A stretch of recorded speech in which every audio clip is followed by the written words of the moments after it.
NSP scholarship apply करने में क्या क्या डॉक्यूमेंट लगता है और आप कैसे अप्लाई करते हैं, एप्लीकेशन आप कैसे सबमिट करेंगे, आपके कॉलेज में कैसे वेरिफिकेशन होता है, इसके बारे में एक ब्रीफ जानकारी इस वीडियो में मैं आपको देने वाला हूं। तो चलिए वीडियो को स्टार्ट करते हैं। तो देखिए, सबसे पहले आपको जो अपना एनएसपी स्कॉलरशिप अप्लाई करना होता है वो आप एनएसपी साइट पे जाते हैं, वहाँ से अप्लाई फॉर स्कॉलरशिप करते हैं। आप अपना OTR number, password, captcha fill करके लॉगिन करते हैं। उसके बाद फिर आप अपना डिटेल फिल करते हैं। वहाँ पे जो भी पर्सनल डिटेल होता है उसमें आपका एड्रेस होता है, कॉन्टैक्ट डिटेल्स और आपका जो एजुकेशनल डिटेल्स है। तो ये सारा डिटेल्स जब आप फिल कर लेते हैं, इसके बाद आता है आपका डॉक्यूमेंट का सेक्शन।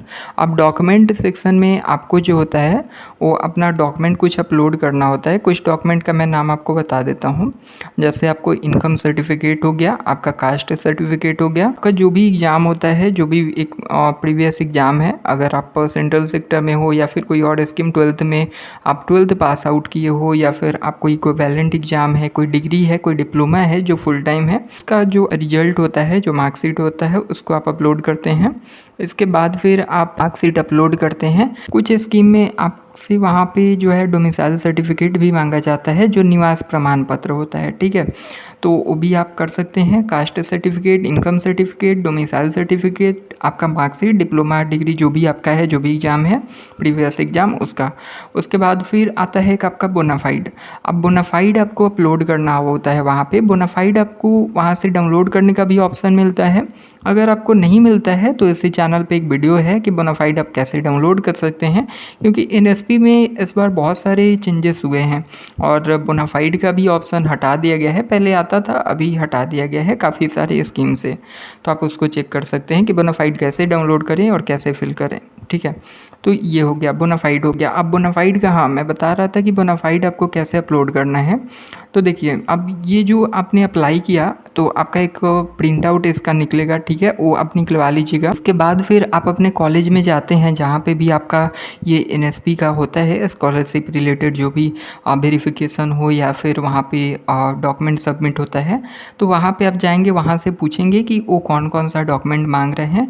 जनरली मैं आपको बता देता हूँ कि आपको कौन कौन सा डॉक्यूमेंट लगता है। तो मैं आपको बता दूं कि आपको तो एक सबसे पहले आपको एक डॉक्यूमेंट देना होता है जो कि आपका मार्कशीट हो गया, ठीक है। जो भी आप एग्ज़ाम पास किए हैं उसका मार्कशीट का फ़ोटोकॉपी या फिर रिजल्ट का भी फ़ोटोकॉपी से हो जाए। तो एक तो ये हो गया आपका जो प्रीवियस था, ठीक है। कहीं कहीं उसका एडमिट कार्ड भी मांगा जाता है, तो आप एडमिट कार्ड का भी फ़ोटोकॉपी दे सकते हैं, ठीक है। इसके साथ आपका एक एड्रेस प्रूफ या आइडेंटिटी प्रूफ भी आपको मांगा जाता है, जहाँ पे आप आधार कार्ड भी देंगे तो आपका हो जाता है। इसके बाद फिर आपका एक मांगा जाता है कास्ट सर्टिफिकेट। अगर आप जनरल हैं तो भी कई कॉलेज में मांगा जाता है और कई कॉलेज में सिर्फ ओबीसी, एससी, एसटी या माइनॉरिटीज़ जो हैं उनका मांगा जाता है, ठीक है, जो बैकवर्ड में आते हैं। तो जनरल में भी आप अपना सर्टिफिकेट ज़रूर बनवा के रखिएगा, हो सकता है आपके कॉलेज में मांगा जा रहा हो, इसके बारे में आप पहले पता कर सकते हैं। तो कास्ट सर्टिफिकेट के बाद आपका आता है इनकम सर्टिफिकेट। अब इनकम सर्टिफिकेट में भी कॉलेज के ऊपर डिपेंड होता है। इनकम सर्टिफिकेट में हो सकता है कि आपका इनकम सर्टिफिकेट मांगा जाए जिसमें आपको 0 देना होता है, और हो सकता है कि आपके कॉलेज में आपके फैमिली इनकम के लिए जो आपके फादर हैं उनका इनकम सर्टिफिकेट लगे। जनरली मैं आपको बता दूं कि फादर का ही इनकम सर्टिफिकेट लगता है, ठीक है, तभी आपको स्कॉलरशिप मिल रहा है, क्योंकि आप अर्निंग नहीं कर रहे हैं, और तभी आपके फैमिली इनकम को वेरीफाई करने के लिए ये जो है इनकम सर्टिफिकेट आपके पापा का, फादर का आपके लगता है।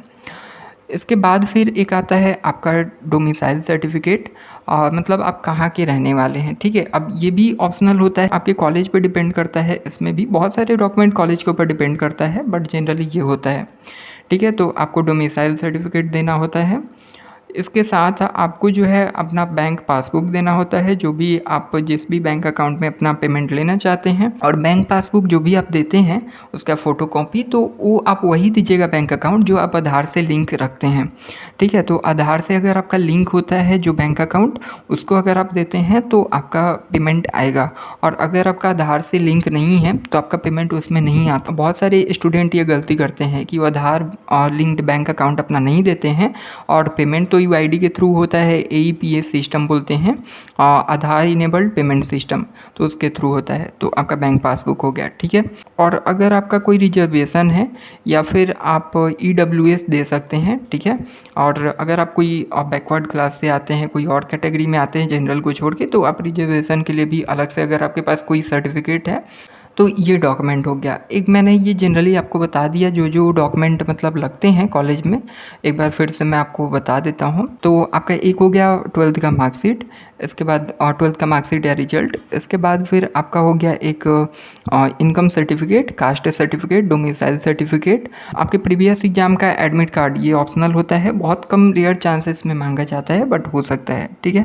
इसके बाद फिर आपका बैंक का पासबुक, इसके साथ आपने जो एप्लीकेशन सबमिट किया है उसका प्रिंट आउट जो होता है वो आपको सबमिट करना होता है। इसको मैं एक बार ब्रीफ में बता देता हूँ। तो आपको सबसे पहले तो सबसे मेन जो आपका हो गया वो आपका एप्लीकेशन का प्रिंट आउट हो गया, दूसरा मार्कशीट या रिजल्ट जो भी है उसका फ़ोटोकॉपी, इसके बाद फिर आपका इनकम सर्टिफिकेट, कास्ट सर्टिफिकेट और डोमिसाइल सर्टिफिकेट, अगर कोई रिजर्वेशन है तो EWS, बैंक पासबुक जो आपका आधार इनेबल्ड पेमेंट सिस्टम के लिए वेरीफाई करता हो, यानी आधार लिंक जो आपका बैंक अकाउंट है वो, के साथ आपका बोनाफाइड, ठीक है। बोनाफाइड आपको सबमिट करना होता है। अब ये जो भी डॉक्यूमेंट है आप अपने कॉलेज में जैसे सबमिट कर देते हैं बोनाफाइड के साथ, तो उधर से आपको जो है सारा कुछ वेरीफाई करके इंस्टीट्यूट वेरिफिकेशन जैसे आपका कंप्लीट हो जाता है वो आपको ये बोनाफाइड जो है आप दे देते हैं, ठीक है। सारा डॉक्यूमेंट के साथ आपको बोनाफाइड दे देते हैं। बोनाफाइड पे सिग्नेचर करके मिलता है आपको, कॉलेज का स्टैम्प भी लगा होता है और इसको आप फिर अपलोड कर देते हैं NSP के साइट पे।